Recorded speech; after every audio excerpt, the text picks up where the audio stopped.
Hello, everybody. My sincerest apologies. There was a serious tech problem on my end, and I have to apologize to Robert. I'm so sorry, Robert. I know how precious your time is, and I'm so sorry.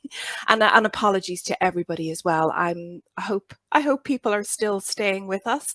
But again, just to let you know, this is being recorded. So if you had to go and you've missed it, once you've registered, you will get the recording at the end. But once again, my sincerest apologies. And Robert, I'm so sorry about that. You showed admirable patience. So I'm just going to take a breath, and I'm going to introduce my wonderfully patient guest, Robert Joyce, a fellow Irishman. And Robert, for those who aren't aware of him or familiar with him, but I know a lot of you are, Robert in 2017, he started a blog called A 30-Minute Life, which is actually his Twitter handle. He started it because his life had been dramatically changed as a result of a car accident. The crash left him in continual pain, and it also caused his multiple sclerosis to flare up. Robert had to medically retire at that time, and he was finding this difficult. However, in 2019, he was employed as a research assistant on a trial about a new therapy to help people living with MS with their cognitive symptoms. And this was transformative, giving Robert a new purpose in life. And now he shares his experience as a patient advocate to encourage researchers to include the patient throughout the research process. So I'm thrilled and delighted to be speaking to Robert today. Robert is somebody who has orbited my social media sphere for the last year, or probably more than a year. But now I really get a chance to sit down and talk to him and learn more about the work he's doing. So Robert, you're so welcome. Apologies once again, but I'm thrilled that you're here with us and really looking forward to talking to you this afternoon. And I'm looking forward to it too. And it was going through my head as this delay was happening. Multiple sclerosis is very much like this delay. Nicely done, Robert. So what happens with us is we have a signal that we want to get from here to our legs or our hands or whatever, but it is blocked for some reason. And we don't really know what that reason is. And it creates this slow response that I know I experience with my MS. So everything slows down. It takes longer and longer and longer to happen. And it's a bit like when the internet first started and we had those old modems that were singing along as they were connecting. It was a long, tedious process, and we've become used to it being instantaneous. And for people with multiple sclerosis, we're still back in those old days where everything is slow. So it's kind of, it fits in a strange kind of way that everybody gets to experience this. And I think that's perhaps why I was very patient with it, because it's something that I recognize. It's part of my rule set. Well, Robert, that was so nicely done. My admiration for you has increased all the more because that was just so nicely explained. Thank you. And actually, I know this is not part of the discussion that we planned, but the stress that I felt in those 20 minutes where I was not able to connect, is that the kind of stress that sometimes can be experienced, or have you learned how to deal with that kind of stress? It's very much part and parcel of the illness, and we have to learn how to manage our emotional response to these type of strange events, unpredicted events. And I have learned techniques that have helped me. So things like meditation and journaling have been extremely powerful for me in managing my response. But I do fail, right? And I know on Tuesday I was in the hospital in Galway and I had an almighty meltdown at the end of the day because everything kind of went against me. So in that instance, it didn't work. But by and large, I have found that by having a different way of living my life to what I would call a normal person, I have built in almost like these firewalls to protect me from cascading into a really bad state. Mm-hmm. Mm-hmm. I love, Robert, that I don't like that we had this snafu at the beginning, but I loved what you said, and I really like the way you explained it. And I really like that this takes this conversation into a place where, although the theme of this is MS awareness, I know you and I have spoken about the commonality between patients and between what we experience, be that in the area of emotional regulation or mental health. And we've really started off this conversation in that direction. Is that something we kind of planned? We talk about that a little bit later in the conversation, but let's just roll with it now. Is that something that you have thought about a lot or spoken about a lot, or how have you come to that awareness of the commonality between us? See, there's two types of illness. You've got an acute illness, which is for a short period of time. And then you have the chronic illnesses like multiple sclerosis or, say, Parkinson's, or even something like diabetes or glaucoma that you have for life and you don't get rid of. And I think those illness groups have to be treated a little bit differently. I have found that in talking to other people with chronic illnesses like mine, we have had to learn a completely different way of living because of the constraints of our illness. Now, there's a lot of common symptoms that we experience.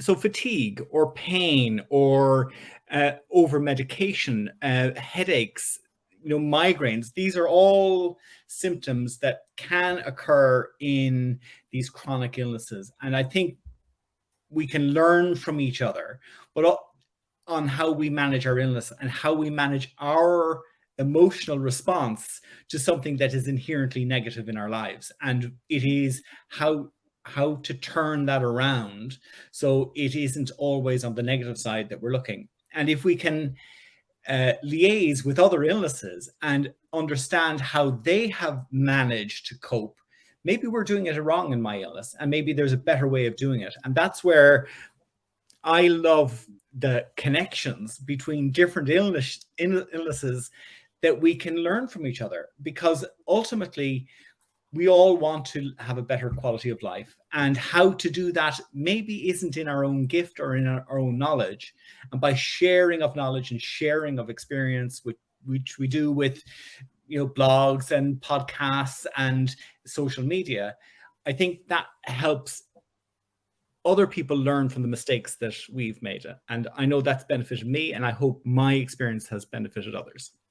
You've benefited me this morning, or this afternoon, I should say. So I'm learning to just, that emotional regulation. And so, Robert, you mentioned that wonderful word, connections, and the theme of MS Day is connections. And so you've spoken a bit about what that means to you in terms of our connections as patients, no matter what our disease area is. But I'd like to talk now about your role as a connector. I've also heard you describe it as a bridge or a translator between researchers and doctors and patients. And you've spoken a lot to me around about your desire to break down those them and us barriers. So I'd love you to speak some more about that now. Well, ultimately, I think that the healthcare systems should be there to improve our quality of life. And we as patients are a key or an essential element to that whole medical framework. However, up to now, the system has been very paternalistic, and it's very much an us and them. We as patients, we don't necessarily seem to have the capacity or the knowledge or the skill to manage our illnesses. And so we are given instruction by the healthcare professionals and or researchers, that whole other medical sphere. But that has changed. The dynamic has really altered, and this really started, I think, with, from what I understand, the AIDS campaigns and the first treatments for HIV/AIDS. Excuse me for 1 second. Sure. And this started getting the patient involved in research and being more proactive in their healthcare. However, in the research sphere, that really hasn't totally kicked off yet. And there has been a strong move by different organizations, and certainly in Ireland, we are working very hard on it, to include the patient in research. And this is an attempt to maybe narrow the gap between researcher and patient. And when I started working on the trial in Galway, the COB-MS trial, I was employed as an assistant researcher with a specific goal in mind, and that was to be the voice of the patient within the research. So my goal was to make sure that, as far as I could, make sure that everything within that trial was suitable for people like me with multiple sclerosis. And it brought to me that I am part of the multiple sclerosis community. It's my tribe. It's the group that I come from. And we have a common language. We understand each other's symptoms in a way that somebody who's never had the illness will ever experience. And I am bringing that story, a bit like Marco Polo when he was bringing the silks from China. We're trying to bring these treasures that both sides have, the experience of the patient, bringing it across to the researcher, but the researcher has the skill and talent to use that information to actually create something that is of value to us to improve our quality of lives. So I now see myself as part of that connection, that Silk Road of knowledge going between the two groups. And the closer we come together, the quicker that connection is, the more responsive I think our healthcare system and our research can be. So it is a tremendous opportunity, but I always have to remember I'm still from the MS community and the researcher is from their community, and we have to try and make sure that the languages that we both speak are similar. We need a Rosetta Stone in a way, and that is the great opportunity of having patients like me involved in research in a tangible way that actually makes a difference. Gosh, Robert, you're using terms like Marco Polo, or analogies like Marco Polo, and terms like treasure and Rosetta Stone, and they're wonderful words. And when you talk about Marco Polo, I actually just returned from a conference where this discussion comes up a lot, Robert, and you and I have had this. There are people who object to the word patient, that we don't, oh, we're not really patient. Well, we're patients, but if you call us a patient, it actually implies a limited sense of our capabilities. So others embrace the word, some don't like it. But at this conference, I heard somebody say, I'd like to be called an explorer. And so that just popped right back into my mind again when you spoke about Marco Polo. So these terms and these words we use, is language in healthcare and in the work that we do, is language important? It is. I can't deny that it isn't important. And I think it's important on the outward face of our dialogue. But when we talk amongst ourselves, I think there has to be a different standard. Part of a word is our understanding, my individual understanding of that word and how it resonates with me. So I could have something like the word water be extremely charged for me because I had a very negative experience, drowning or something. And so for me, that is an extremely charged word. But for you who didn't have that experience, it is not so charged. Okay. So I would not like to have the words that are being used to be an obstacle to the better communication between two groups. So I feel that it is my responsibility to hear what that person says, ask them what is their understanding of that word for them. Yes. And then tell them what it means for me, to see if they can understand that there is a difference of perception of a particular word. And it all goes back to our history from when we were a child and how we were socialized and brought up. And to have language be an obstacle to better research or doing things, I think is putting an unnecessary obstacle in the way. I feel my role as a patient advocate is primarily of education. is teaching other people what I need or my group needs in order to improve our quality of life. And that means having to be an educator because, for example, in the trial that we were on, as part of the trial for the participants in it, we needed to give a booklet to them to explain the tasks that they had to do. Excuse me. And they presented the PhD postdoc on the trial and the principal investigator. They presented the booklet and it looked beautiful. It was a fantastic book, but it had what they call a blind binding. And that means when the book is opened up, it doesn't lie flat. It lies a little bit curved. Okay. And for somebody with multiple sclerosis, that means I have to hold it flat with one hand, trying to read it and understand it. So it's creating more tasks for me to do. And somebody with multiple sclerosis can have a tremor in their hand or weakness in their hand. Yeah. And that booklet could be an obstacle to that person fully participating in the study because the materials aren't correct. But the researchers did not know what it felt like to hold a book like that in their hands, MS hands, but I did. And so this brought a revelation to them that they never even considered as it could be a problem. Yeah. Okay. Yeah. And then as a result of that, we had a good discussion about it. We then transferred that to our patient advisory panel, which was several people who have different stages of multiple sclerosis, different experiences of it, and they added extra levels of depth in how this book should be done. Okay. So this is the importance of sharing the experience, learning what each other needs. And this is going back to the language that we use. If we didn't go through that process, we wouldn't have had that better booklet. If I don't teach somebody that using a particular phraseology or word thing is upsetting to me, they will never know, right? And I cannot knock them down for using that word because I don't know where they have come from to get to the point of using the word in that particular way.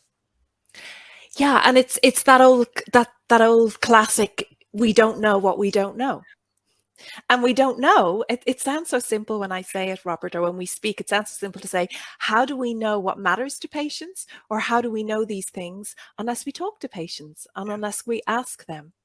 And so, Robert, that sounds like a very simple thing, but sometimes the most simple things have actually really profound consequence for healthcare as well. So you saying that a patient not being able to read information that could improve their care is fundamental.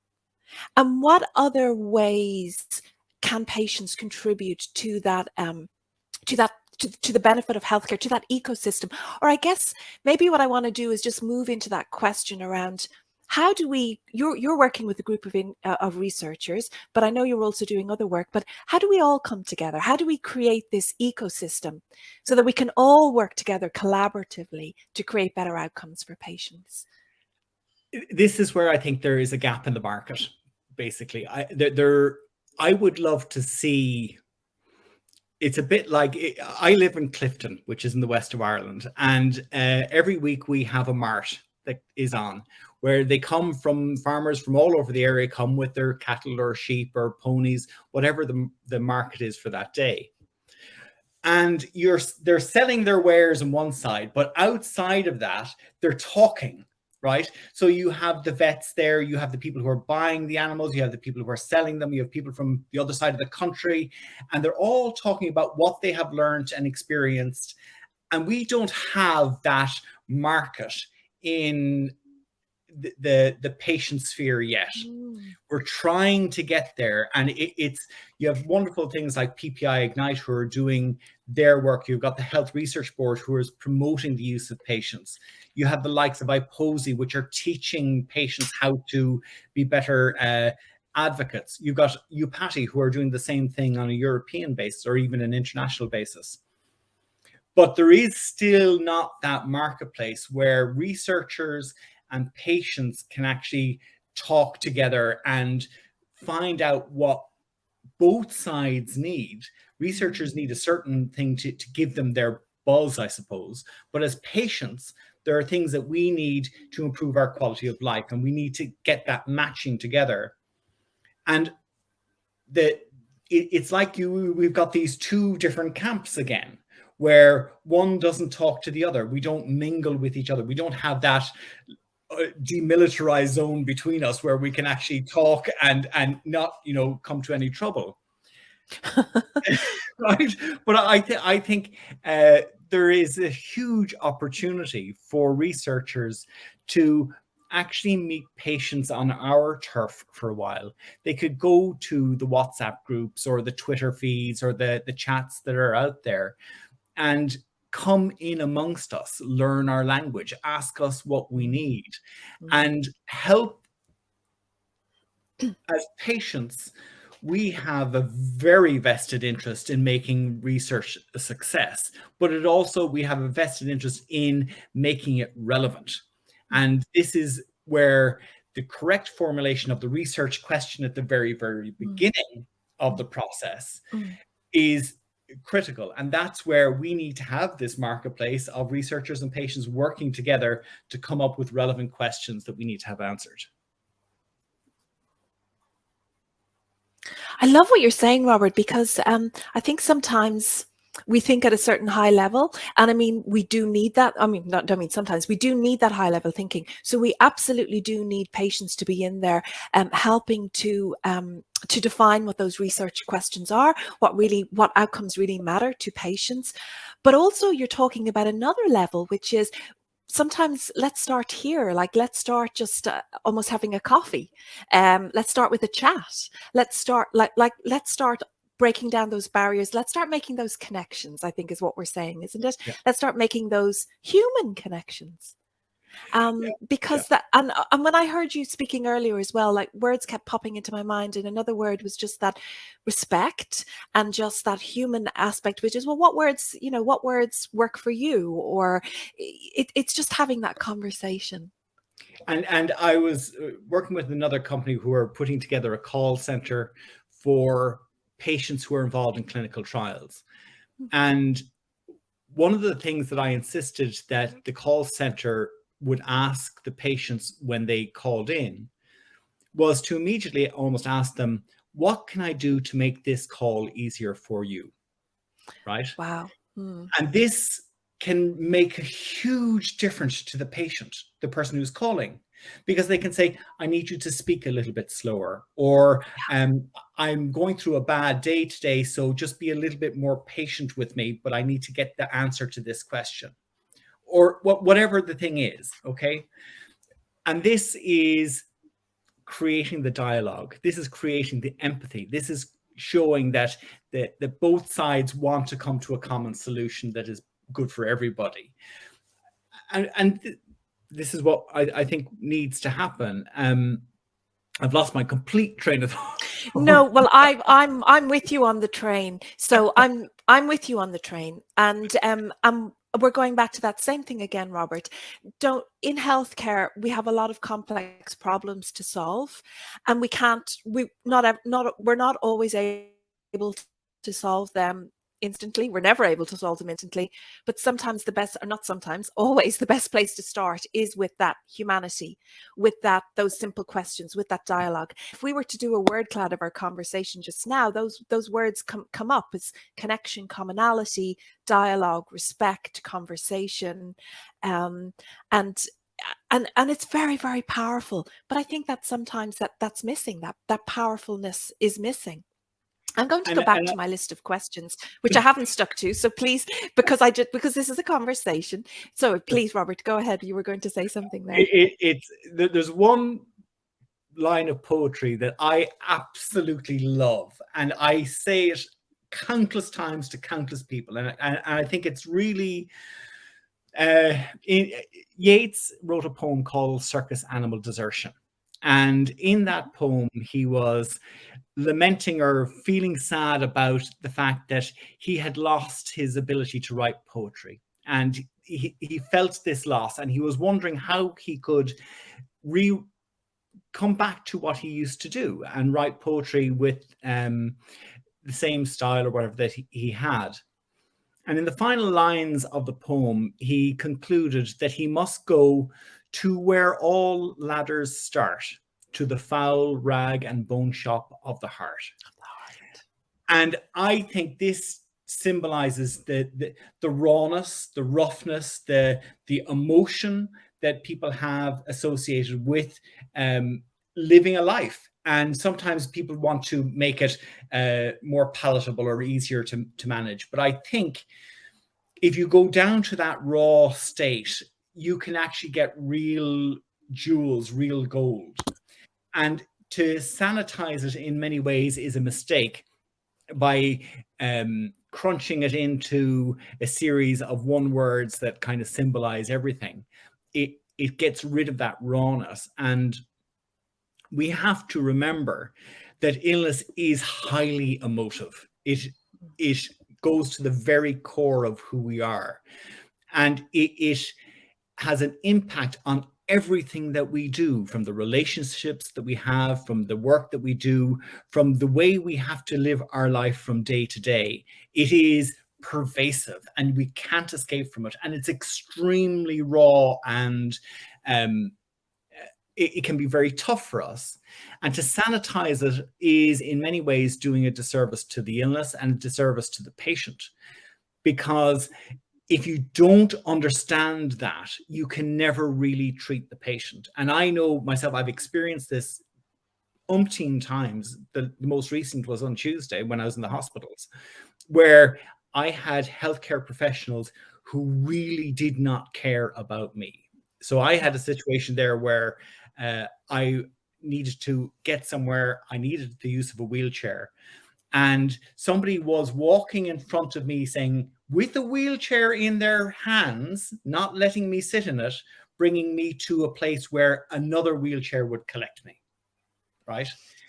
And this is a total disassociation between that individual and the impact of an illness on another person, and even an understanding of, well, why is the person asking for a wheelchair? They're in crutches. Why don't I let them use the wheelchair? So we need to get rid of that overly structured way of operating something and bring back the humanity into it. And that is a huge challenge. And I know for healthcare professionals, it is even more of a challenge, because they can't get so emotionally wrapped up in every patient that comes, because it won't be effective anymore. But there still needs to be that degree of empathy. And how can we teach that to our upcoming healthcare professionals so that they're ready to deal with this? How to understand the implications of an illness on an individual. And I think that all goes back to the education, which is a whole other topic that I'm hugely interested in. It is, and because of the technical snafu, I do want to finish on time. We don't have a time for that, but I do want to give you a moment, because you are involved in medical education, aren't you, Robert? And what kinds, is this the kind of stories or examples that you give in the hope that it resonates and that it will stick in the minds of those that have got their head stuck in books about biology and different parts of the human body, and missing that Yeatsian quote about the heart? I am, and there's a couple of curricula that I'm working with universities on how to incorporate the patient better within their teaching, and what are the needs of the user of the service that is being provided by that professional in the wild, out in the world. What are our needs, and to incorporate that into the education. And that to me is almost like a golden thread that should weave through every single course that they're doing, that the patient is inherently part of it. I would love to see a day when a student is learning about neurology from day one, when they first start their medical education, to have a neurology patient there in the classroom so that they can actually see the impact of that illness on a live person. And I think over the course of their study, this they will meet many patients along the way in their study, and they will see them in the classroom, but even more importantly, they'll get to chat to them in the corridor as they're walking out of the classroom and meet us as real people and get to ask those questions and make those mistakes and say those wrong words. And we as patients can help educate them to be better. But then what will be the magic of it when they actually get out into the real world and start meeting patients? They can associate a particular illness with a person they met along in their education. Yeah. And it's a bit like Miss Marple when she was, trying to solve her crimes. She always associated an individual with somebody that she knew in her village. And I think that we are becoming, if we're incorporated into the education, we will be that village, that resource that the doctors can use as they are treating patients in the future. And they will treat us then with more respect and more empathy, because they'll actually be able to put more color behind the symptoms that they see in front of them. And there's such a pressing need for that. And again, a lot of people who will be listening in to us maybe will agree with that bit about medical education, but they'll also perhaps be working in maybe bioscience, or they're, again, back to the researchers or involved in clinical trials. So it's the exact same thing. It's creating that village. It's creating that dialogue and that opportunity to speak. I'm conscious that we probably have about 10 minutes left, and I wanted to, I've got your Twitter handle at 30-Minute Life going across the screen again, because I'm hoping that people who either are watching this live or are watching the recording afterwards will want to connect with you. In fact, I know they will. And I wanted to also talk about social media. So that's Robert's Twitter handle, but Robert also has an incredible podcast, which maybe you'd like to speak a little bit about that, or about social media, or where people connect with you, or what kind of things are you speaking about, or who are you talking to on social media? Well, there are different sections to my public persona, I suppose. So one is Twitter, where I talk about more or less the everyday, the things that happen to me. So I was tweeting recently about my experience in the hospital and how I actually walked out of the hospital.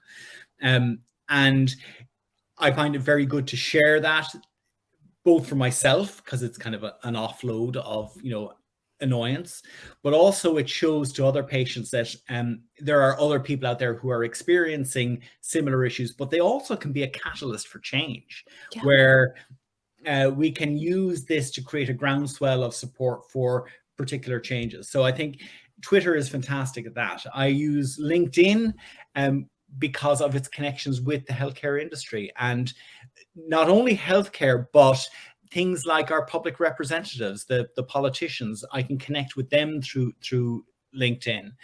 Also through, you have the bureaucracy, let's say, of the healthcare system. I can connect in with that through LinkedIn. So that, I think, has a power in a different sphere. And then my podcast, which I just is a kind of a thing that spawned over the pandemic, where I have a huge collection of posts that I've written in my blog, and over 100, 150 posts at this stage, I think maybe even more than that. And what I've been doing for my podcast is I read one of the posts that I wrote a couple of years ago and reflect on it now from this point. Am I still doing what I said I would do back 3 years ago? Has the system changed? Has there been any advancements in what's going on?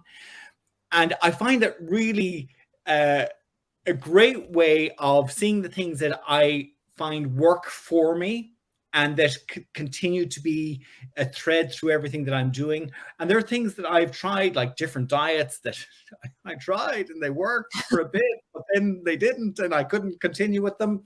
But that's real life. And I think we have to be honest with ourselves that, we set up goals for ourselves that we fail at, but we also set goals that we succeed in. And I think that is what I hope people will get, maybe from what I'm saying in my podcast and from my blogs, is that we're all imperfect and we all do things a little bit messy. But there are times, if we set a really good goal and divide it up into pieces that we can actually achieve, it is amazing what can happen. And I just look at myself and see, when I started that blog in 2017, I was nothing. Didn't know anything about research, and I knew very little about advocacy, even though I had touched on it maybe 20 years earlier. But now my voice is being used in so many ways that I never would have imagined, where I'm speaking to the health service executive. I'm part of their committee on how to develop a new research structure within the HSE. And like, isn't that just absolutely amazing in that period of time to get to this point, that I'm helping put together a better curricula for doctors, right? Isn't that, I find that is phenomenal. I've spoken to politicians on how we can better support and enable people with disabilities by changing the way the health system, the social welfare system is working within this country. These are things that can fundamentally change a person's life and the quality of their life. And I never thought that I would be in a position where I could use my voice to create change and maybe move the needle just a little bit to make the lives of other people with of illness, not just my disease area, but all illness, make our lives a little bit better. And wouldn't that be a huge achievement, and something that I could say, now that I did something, I actually made a difference. Well, if anybody can do it, you can, Robert. And it's that old adage about leaving life better than you came into it. And I know you're doing that work. I love what you talk about when you talk about social media, that there's two elements to it. There's the advocacy element, and it's a tool for your advocacy. But there's also this space that you almost learn how to be an advocate, and that you have that space for self-reflection. And so, I mean, I'm also somebody who loves that medium of social media and that potential, and you're really exemplifying those two aspects of it. If somebody's listening in and they're maybe dabbling around the edges of social media, or they're not quite sure what they'd like to do with it, do you have any social media words of wisdom to impart? I think the key thing is to just be yourself. Just be who you are. Don't try to be more or less or something different, because if you embark on this journey of advocacy, if you are not being true to yourself, it's going to be unsustainable. You won't be able to keep it up, because it'll be a fiction, right? You're trying to be somebody that you're not. And that's where I try to maintain that throughout what I do, that if I'm having it, if I'm bad, I'm bad, and that happens to me, where I have, my fatigue is worse or my pain is worse and I just can't do anything. And I just have to admit that that's the situation. And I think that's really powerful. I think that's what people need. And I know it's what I need.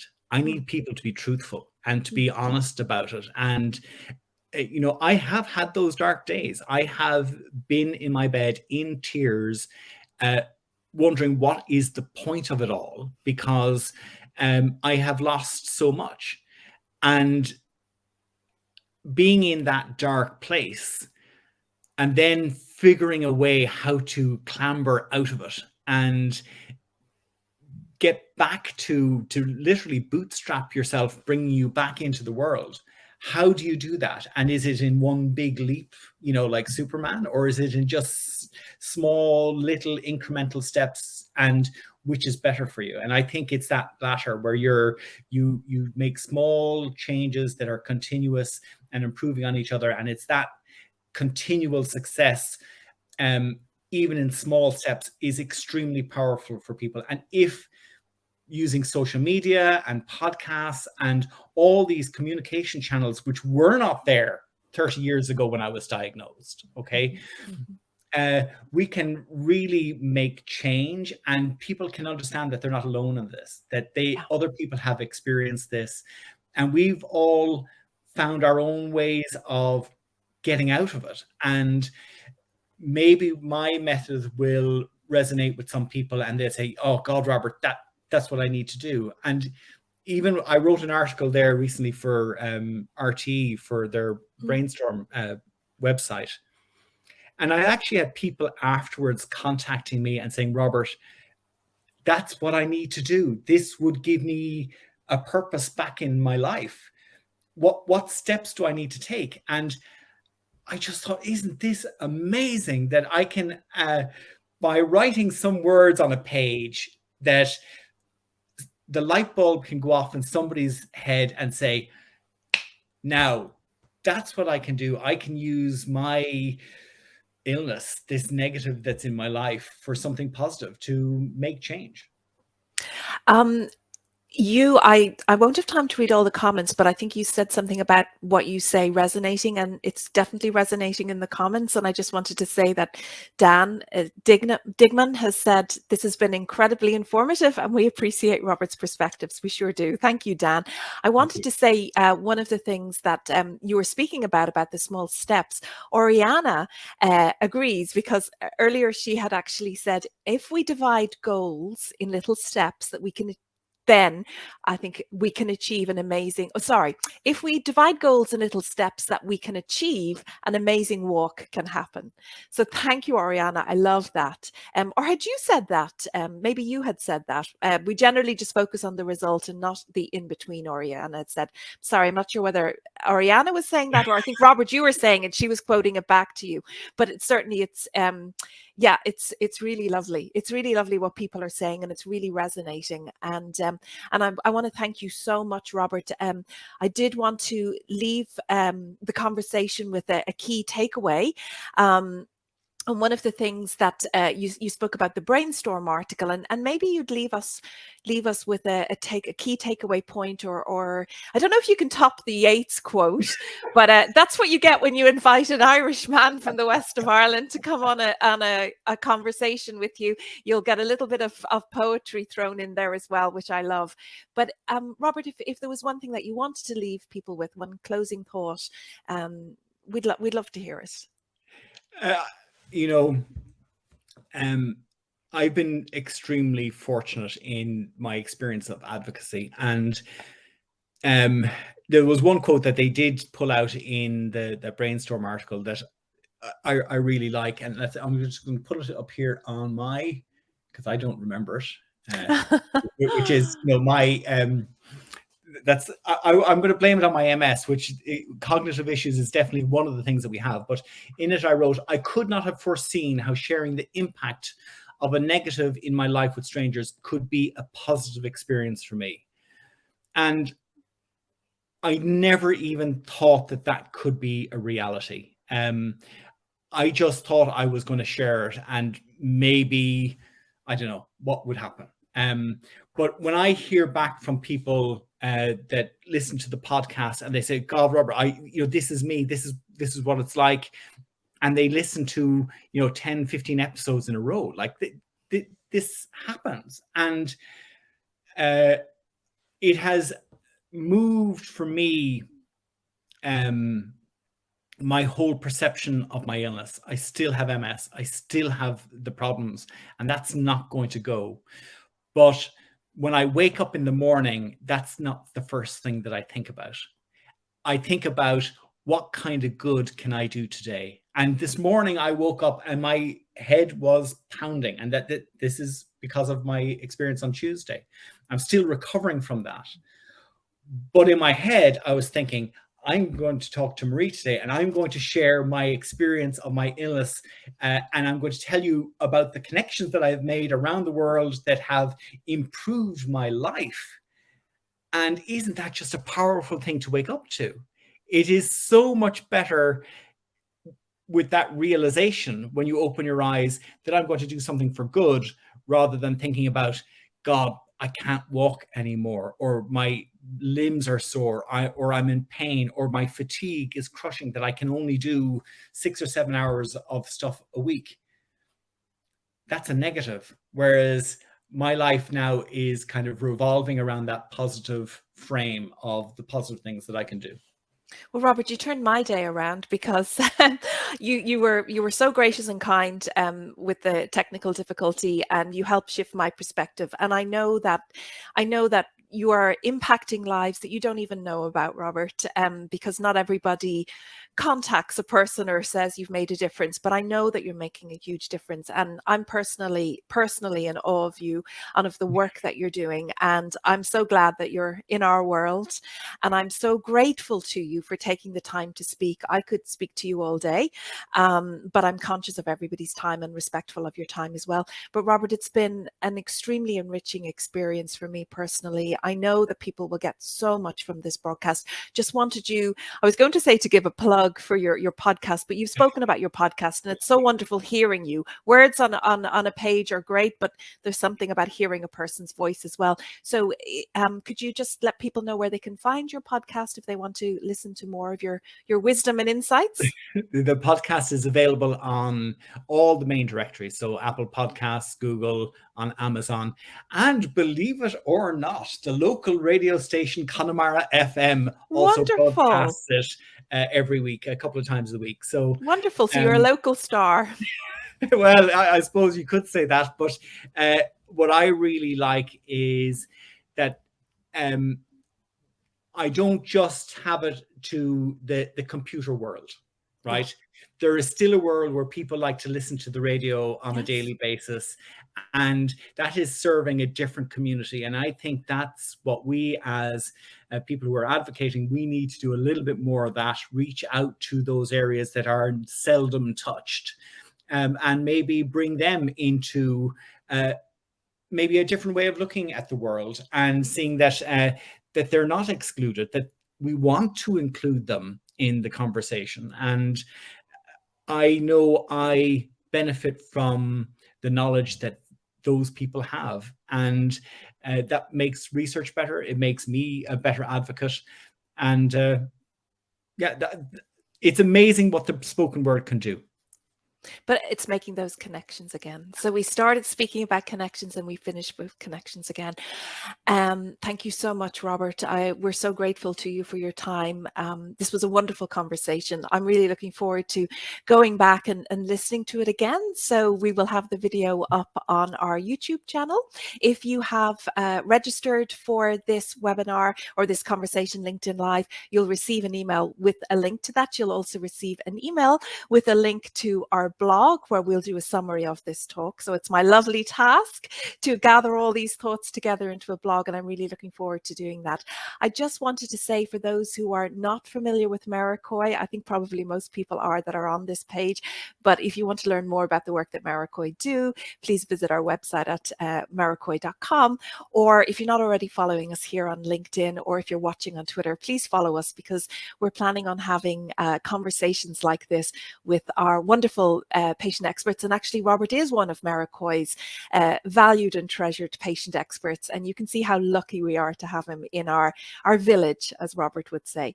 So thank you again, everybody, for listening in. And thank you, Robert. And enjoy the rest of your day, everybody.